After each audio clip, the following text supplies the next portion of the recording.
तर पुणे अपघात प्रकरणात आरोपीच्या रक्त नमुन्यामध्ये फेरफार करण्यात आला होता।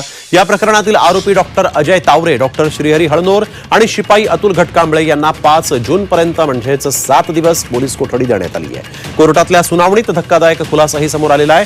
मुलाचे रक्त जे आहे ते सीसीटीव्ही मध्ये मुलाचे रक्त सीसीटीव्ही असलेल्या ठिकाणी घेतलं, मात्र महिलेचं रक्त मुख्य वैद्यकीय अधिकाऱ्यांच्या खोलीत घेतलं होतं।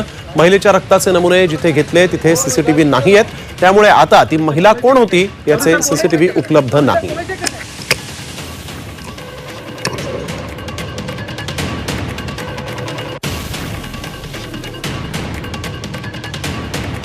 तर एक महत्त्वाची अपडेट समोर आलेली आहे।